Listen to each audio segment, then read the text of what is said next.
Celui qui fait de cette vie d'ici-bas son principal souci, son principal objectif à atteindre, Allah va mettre du désordre dans ses affaires. Et il ne trouvera devant lui que la pauvreté al-faqr.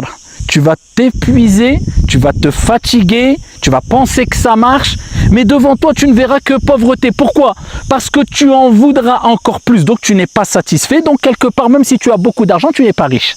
Vous comprenez le rapport avec al-qana'a, le contentement? Il faut bien saisir ce sujet-là.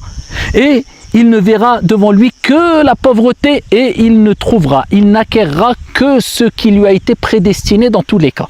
Dans tous les cas, fatigue-toi ou pas, tu n'auras que ce qui a été prédestiné, écrit pour toi. Ton risque, il est déjà écrit, mais tu dois agir. Bien sûr, comme le prophète alayhi salatu wassalam l'a dit.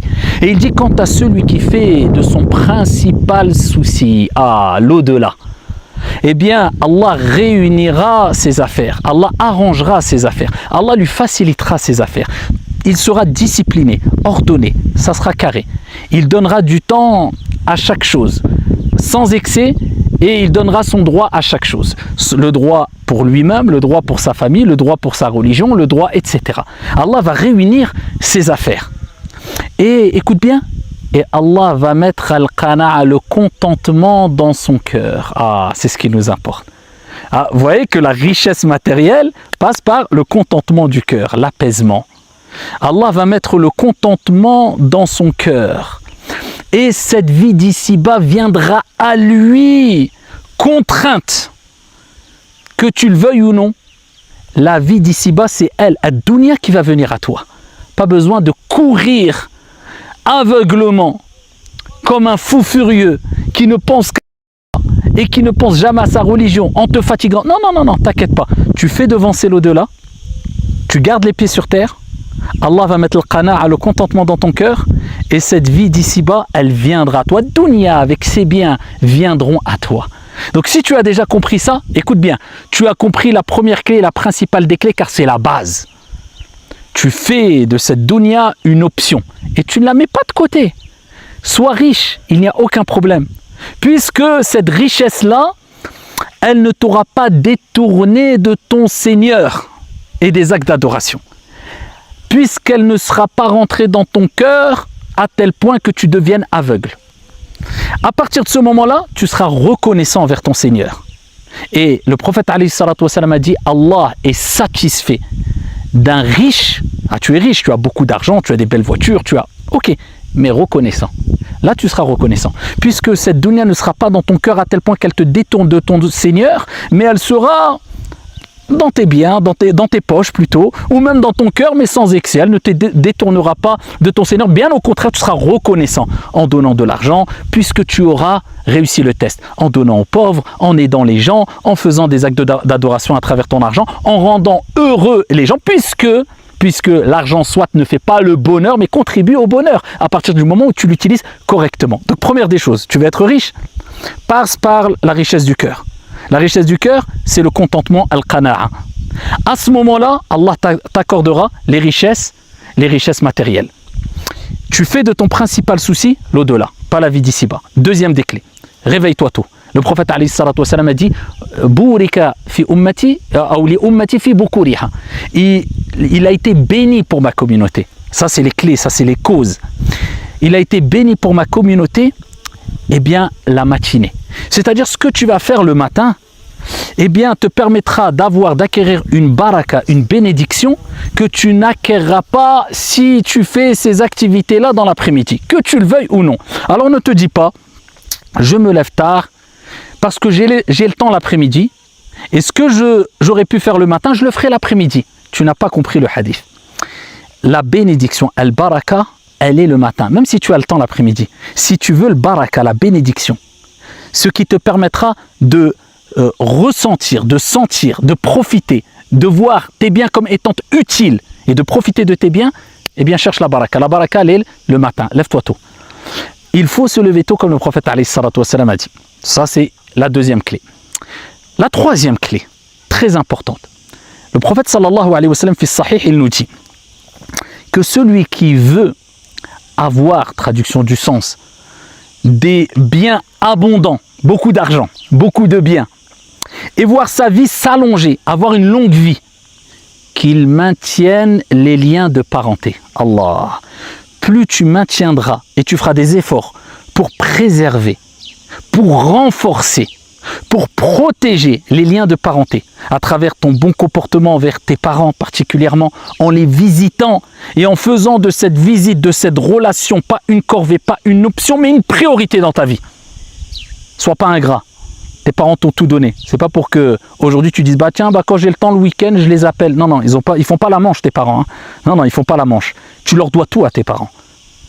Eh bien, en plus de cela, tellement que les parents sont importants et tellement qu'il y a de bénédictions et tellement que tu te rapproches d'Allah subhanahu wa ta'ala en te rapprochant de tes parents, le prophète te rappelle, si tu veux beaucoup de bien et si tu veux une vie longue et heureuse, maintiens les liens de parenté. Quelle est ta relation avec tes parents? Tous les jours tu les appelles? Tu prends soin d'eux? Ne me dis pas oui, je leur envoie un virement de temps en temps, je leur donne de l'argent. Non. Le meilleur cadeau que tu peux donner à tes parents, c'est ta présence avec un sourire et un bon comportement. Continuons. Ça, c'était la troisième clé importante. Quatrième clé. At-tawakkul ala Allah azza wa jal. Place ta confiance en Allah subhanahu wa ta'ala. Et retiens bien cela. At-tawakkul ala al-asbab shirk. Placer sa confiance dans les causes, c'est du shirk. Tarkul asbab dalal. Et délaisser les causes, c'est un égarement. Non. Tu utilises les causes, les moyens, et tu places ta confiance en Allah subhanahu wa ta'ala. Le prophète sallallahu alayhi wa sallam, il dit, si vous placiez votre confiance en Allah subhanahu wa ta'ala comme il se doit, Allah vous accorderait votre subsistance comme il l'accorde à l'oiseau. L'oiseau, il part, il fait les causes. Il part à quel moment il dit le prophète? Le matin. Le ventre vide et il rentre le soir rassasié. Donc place ta confiance en Dieu et ne désespère pas. Sache qu'Allah subhanahu wa ta'ala, il t'accordera ton risque, insha'Allah ta'ala. Tu dois placer ta confiance en le vivant, en le riche, al-ghani subhanahu wa ta'ala. Ça c'est extrêmement important, place ta confiance en Allah subhanahu wa ta'ala. Parmi les moyens aussi, c'est d'être honnête. Plus tu seras honnête, et cela montrera que tu es une personne qui place ta confiance en Allah Azza wa Jal et pas en les causes. Certaines personnes cachent des défauts parce qu'ils placent sa confiance dans les causes. Ils disent oui, mais si je montre ce défaut-là dans ma marchandise, eh bien je ne vendrai pas ma marchandise. Donc tu n'as pas placé ta confiance en Dieu. Tu as placé ta confiance en ta marchandise. Le croyant, il est juste honnête, transparent. Il dit tous les détails. Il mentionne tous les défauts quand il vend et quand il achète. Et il est clément et miséricordieux comme le prophète alayhi salatu wa salam l'a rappelé. Rahimallahu rajulan. Qu'Allah fasse miséricorde à un homme. Samhan idha ba'a, samhan idha ishtara, samhan idha iqtada. Il est indulgent quand il vend, il est indulgent quand il achète et il est indulgent quand il réclame son dû. Et ça, c'est une clé extrêmement importante. Et une dernière clé qui te permettra d'être riche, insha'Allah ta'ala, c'est de t'éloigner des péchés et d'augmenter le repentir et la parole astaghfirullah. Al-istighfar, la demande de pardon à Dieu. Répète beaucoup astaghfirullah. Éloigne-toi des péchés. Quelle est ta relation avec les péchés? Quelle est ta relation avec les bonnes actions? Plus tu te rapprocheras de ton Seigneur avec des bonnes actions, plus Allah subhanahu wa ta'ala t'ouvrira les portes de la richesse du cœur, de l'âme et la richesse matérielle. La preuve en est le verset coranique où Allah subhanahu wa ta'ala il parle de Noé, le prophète Noé, Nuh alayhi salam, qui a dit فَقُلْتُ اسْتَغْفِرُوا رَبَّكُمْ إِنَّهُ كَانَ غَفَّارًا. Et j'ai dit, implorez le pardon de votre Seigneur, c'est lui le grand pardonneur. إِنَّهُ كَانَ غَفَّارًا. Qu'est-ce qu'il se passera à ce moment-là? يُرْسِلِ السَّمَاءَ عَلَيْكُمْ مِدْرَارًا. Il vous accordera des pluies abondantes. وَيُمْدِدُكُمْ بِأَمْوَالٍ وَبَنِينَ. Et il vous accordera beaucoup de biens et beaucoup d'enfants. Une des causes spirituelles, une des causes religieuses pour qu'Allah accroît tes biens et t'accorde beaucoup d'enfants en bonne santé, insha'Allah ta'ala, l'augmentation de astaghfirullah avec la langue, mais aussi et surtout avec le cœur. Demandez beaucoup pardon à Allah subhanahu wa ta'ala. Et de plus, le prophète nous a rappelé que c'est une cause de la dissipation des soucis et des tristesses. Répète beaucoup astaghfirullah, astaghfirullah, astaghfirullah. Voici des clés. Si tu vis avec, tu les comprends, tu les saisis, tu les mets en application, wallahi wa rabbil Kaaba, tu seras riche de cœur et riche matériellement. Qu'Allah nous bénisse, qu'Allah nous protège et qu'Allah vous accorde réussite ici-bas et dans le delà. Assalamu alaikum.